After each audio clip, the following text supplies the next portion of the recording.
Kalian ngono lho ngertine. Penak ya panen-panen terus. Penak ya sayuran opo-opo ono. Tapi kan ra ngerti di balik layar itu seperti apa ya kudu mati ngene iki lho, Ro. Dibuangi godhong garinge. Matur nuwun juga kepada seluruh subscriber yang sudah berkenan like, sudah berkenan komen. Malah dek ini ana sing komen ngene. Sopo ya aku nek Omah Desa channel kaya nenek ra kleru. Coba dicek. Omahku itu juga gunung, tapi aku nek nyawang Simbok ki seneng banget, pengen omahe Simbok ngono lah intine. Yo matur nuwun tenan lho ya. Tak tunggu komen-komen berikutnya, tak tunggu share berikutnya, tak tunggu like berikutnya. Sambil kalian nge-like, komen, share, subscribe. Ayo melu Simbok keliling perkebunane Simbok. Alah, le ngomong perkebunan, kebone Simbok. Tak genahi suasana sing adem, ayem, tentrem. Yo gari mensyukuri piye ngono jane ya. Wis ayo. Ini jipange, parene, ora produktif ke yo tak iki. Iki ana wit labu botol dhewe mabuk. Lombokku iki malah wis dikruyuk pitik. Ada apik-apik lho lomboke. Yo. Iki umpama wit mbayong iki ora awah aku wis trimo ya ngono lho. Iki kacange selemu-lemu iki lho. Lemu-lemu kaya ngene iki tinggo gawe lalapan digadhong enak. Jenenge kacang taun nang bedok nggon iso nyebute kacang tunggak, iso kacang sriwit. Ayo, nang daerahmu kacang apa kaya ngene?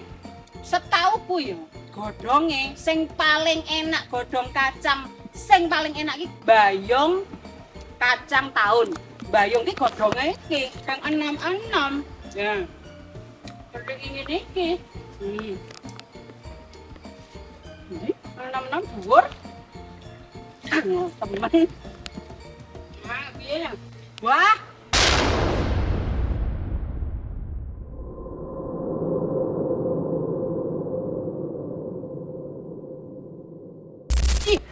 Susuh ngangkrang.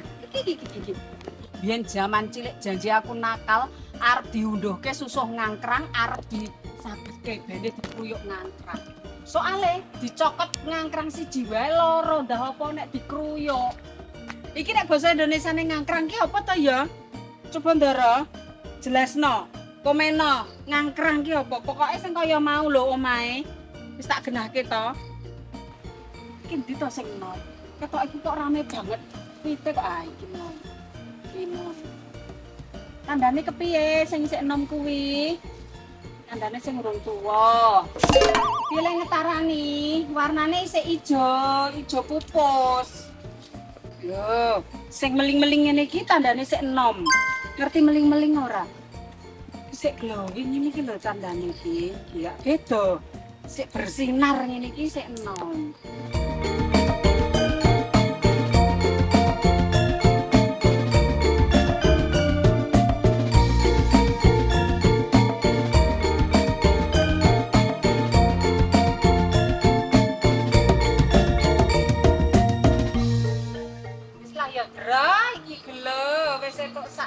Wah, oke.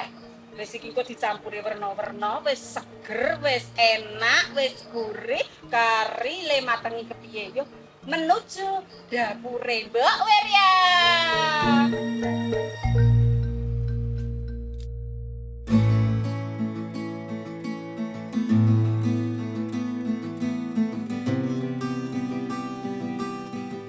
Lho ndara wis makjreng wis nang pawone Simbok wis godhog banyu wis siap-siap bumbu mbayunge wis tak petili kaya ngene wis tak kumbahi wis tak golekke kancane werna-werna ana tempe ana pete lombok kambil kira-kira arep dimasak apa hayo ndara coba bedheken iki uduk lodeh bukan Bukan lodeh, Neng. Iki masakan sudah langka ya. Rada langka. Neng warung-warung makan durung mesti ono. Kangen banget karo masakan zaman cilik jenenge oblok-oblok. Piye carane masak oblok-oblok ya sekno. Ya aja lali di-subscribe sik, di-like sik, di-komen sik baru engko tak genahi carane masak ngono. Terus engko kari dhewe ne aja lali di-share ya. Iki oblok-oblok iki bahane oleh apa wae ya Ndara. Oleh sego manding, oleh kacang, oleh kembang, kulit melinjo, oleh sembarang iso dioblok-oblok. Bahkan godhong singkong ya iso dioblok-oblok. Lah iki etuke mbayung mau to. Iki sik enum-enum kaya ngene iki engko dioblok-oblok. Nah, bahan pelengkape ana pete, ana lombok. Iki engko lomboke wutuhan wae. Terus ana tempe godhong. Tapi iki tempe godhonge aku kok etuk sing ora patek ayu to, Ndara. Iki lho tengah iki ana sing ora sempurna le mateng tempene ngene iki ora tumbuh jamur. Iki nek dadekke tempe semangit pahit. Terus ciri khas jangan oblok-oblok kuwi iki kambile diparut terus dikapruske ngono wae. Nek bumbune brambang bawang salam. Nek penambah rasane ya wis biasa. Gula, garam karo apa micin kok nek butuh. Ya wis. Iki banyune wis mulak-mulak. Kita cegukke dulu ya. Iki jenenge dibrubusi. Dibrubusi iki direbus sebentar. Mau nganti alum wae ya Ndara, aja mateng-mateng banget, engko wis kelangan teksture wis ora seger meneh. Wis, biar alum sebentar kita ulek bumbune ya Ndara ya. Iki, brambang karo bawang.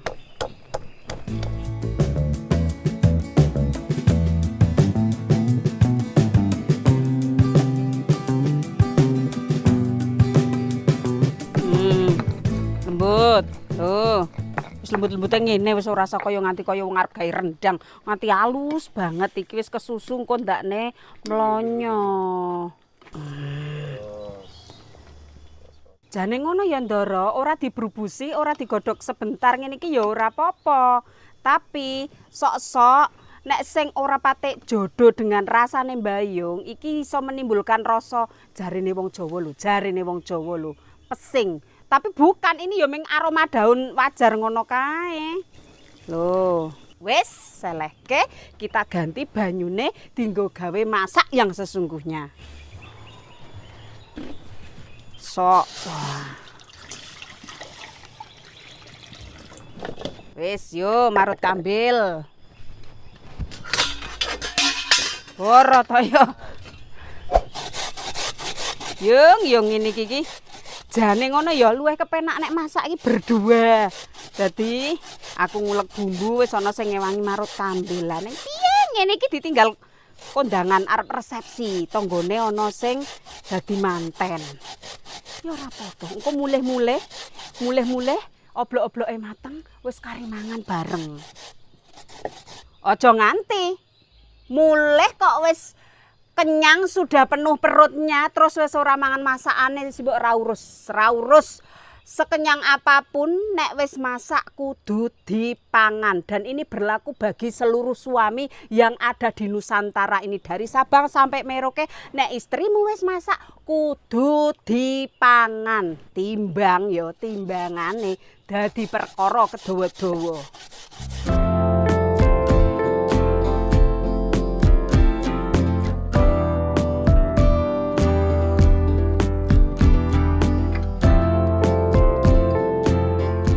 Ndara.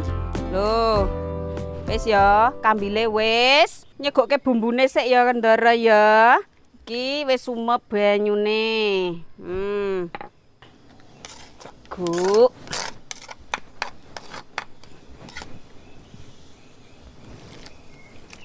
Bumbune wis. Iki nek oblok-oblok nek simbok senenge tempene memang digawe gede-gede semut. Digawe gede-gede ngene iki. Ceguk.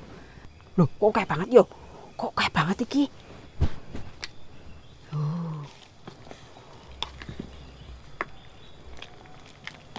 Wes, tempene wes. Cegukke petene. pading pendulu jan. Marem-marem tenan iki. Sak lomboke sisan. Iki mengko sing kepengin pedes ben jites lomboke apa dicokot. Dadi tetap bisa dinikmati bagi yang tidak seneng pedes. Oh ya siji meneh. Kuncine jangan oblok-oblok kuwi pemilihan klopo ya. Milih ya sing ora terlalu tua. Soalnya nek terlalu tua mengko kasap, ora enak. Ya teksture elek. Terus aja terlalu enom, nek enom mengko lumer. Pokoke aja nganggo kambil enom. Engko nglinyit nang ilat. Jangan oblok-oblok iki jangan cemplung-cemplung kabeh bahan dicemplungke sak kambil-kambile. Lho kok ora disanten, Mbok? Ora, iki jenenge oblok-oblok iki pancen ngene. Lho, iki mung teko dicegokke ngene. Yo, jangan apa selain oblok-oblok iki sing kambile dikatutke. Nang nggonamu ana apa ora? Ngene iki. Lho mbayunge kok durung mbok mengko, soalnya kan wis digodhog. Iki dibumboni wae. Bumbune wis bumbu dasar biasa lho. Uyah. Wis. Gulane gula Jawa luwih seger. Alah padha wae mbok ya karepmu. Arep gula pasir ya ora apa-apa. Arep legine sepira ya wis karepmu. Arep luwih sedep, ndoki micin. Wes, ditunggu rada asat sik ya ndara ya. Jangane wis meh mateng, Mbak. Terus engko lawe apa? Iki ngene ceritane nek masak dhewe iki ya takon dhewe diwangsuli dhewe ngene ya. Timbangane sepi ya ngene iki. Terus nek krungu tangga-tangga ngene iki mesti dirungokke. Janjane iki wong waras apa ora? Ya waras, wong konjangan enake kaya ngene kok ora waras. Lawuhe iki nganu iki. Nganggo klethuk-klethuk ya sing kres-kres arep gawe. Yo nyiprati. Tupuk. Duh. Utuh. Peyek rese, sik tak cepakne bahane. Tepung beras, tepung tapioka. Iki resene. Bumbune nganggo miri, kencur, tumbar karo godhong jeruk. Ayo diulek sik bumbune. Nyambi iki bene rada asat ya, Ndra.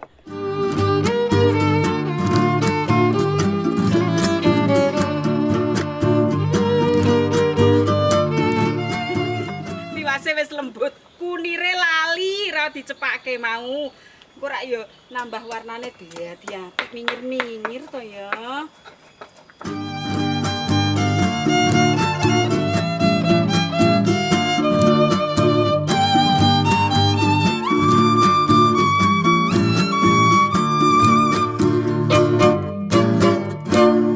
Terus diublek, dicampur sik bumbune karo ndoke.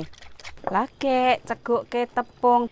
Perbandingannya piye, Mbok? Iki mau tepung berasnya seprapat, tepung tapiokane sak sendok. Terus dijeri nganggo banyu gojakan bumbu. Sok. Diudek nganti ora ana sing merongkol-merongkol ngene lho ya. Mengko nek merongkol iki jerone isih mentah digo goreng suwe kae. Wis ngene adonane ya. Iki disisihke. Tak saiki fokus meneh karo jangane jebol Mbak Yongku nek digodhog mung kari semene. Cegokke. Cemplung. Wis iki wis ora suwe meneh iki. Wis mateng ndara mateng. Ben iki dipindahkan ke sebelah sik ya. Kene neng luwung sebelahe. Pindah kene. Wis ben awet anget. Saiki gawe peyeke. Ganti wajan. Tumpang. Sok lengone. Wis nek gawe peyek iki pancen lengone agung kudu akeh. Ben engko ya cepet rampung.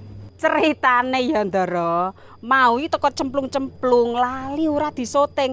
Iki mau wis tak ndoki rese sithik, bene meresep krasa banget resene. Tapi mung sithik sik. Mengko carane nyiduk, dipiuri rese, cegukke ngono kae jan iki. Ning karang ben mantap ngono ke tak ndoki. Iki dadi kaya ngene. Nah, ngene sadurunge dicegukke, iki kudu diaduk-aduk ngene bene ora mengendap nang ngisor terus jimpit, terus pir ngene baru. Sat. Ciduk meneh. Pir. Set. Wes ngono terus iki pokoke kudu telaten nek gawe peyek iki pancen.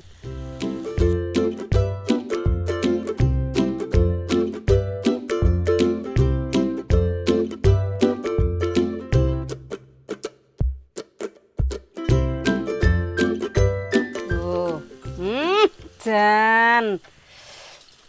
Golden brown iki cara cah saiki ngarani. Diringkesi. Lho, aja ngomong. Seprapat kilo kok dadine semene, aja gumun. Kameramene iki ya kepengin. Iki mau wis dijupoki wae. Diangkat dijukuk wis. Nanti tak penging lagi leren. Wis.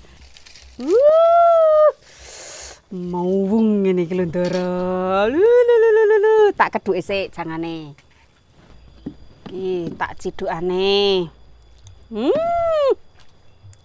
Wah, kaya daging asap iki. Kobongan apa, Mbok? Kobongan. Wis mulai. Bulek. Yo wis. Oke, rame. Yo urung jam. Nek ceritane aku mungkin diakali to. Kok diakali? Sing jenenge Chandra. Heeh. Tinggal lunga aku iki. Tinggal lunga ndi? Tinggal lunga. Anu tuh lunga.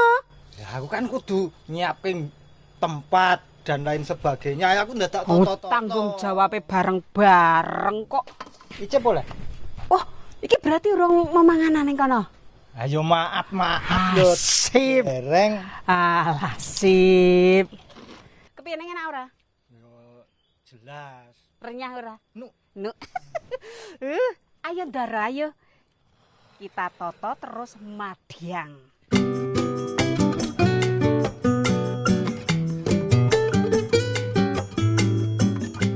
Lho, Pak nih. Tempene isik pokel-pokelan gede-gede. Tempe godhong to iku. Tempe godhong.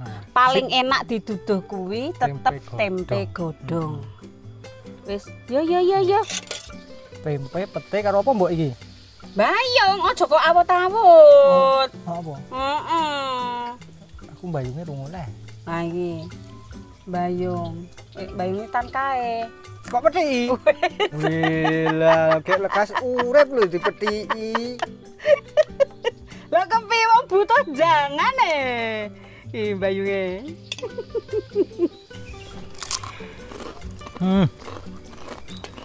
Ora nggo tenaga. Ora nggo tenaga le mamah wis pokoke. Sujune ya Ndara, iki mau ana wong ngurung mangan nang nggon kondangan. Nang nggon wong iku. Nek wis mangan apa ya ora nganti kemlakaran mengko. Ayo monggo puluk Ndara. Bismillah. Jajan neng warung ngendi jajal sing ana jangan kaya ngene iki. Lha lomboke. Lomboke getak. Aku ora njungkuk kok. Ora nggo lombok wis tok segetak kok. Arek mangan ya iki. Iki lomboke getak wong aku wis ora nggo lombok wis getak ngono lho. Maksude Padahal jan lagi wae arep menikmati makan yang enak tenan lho. Kok senengane.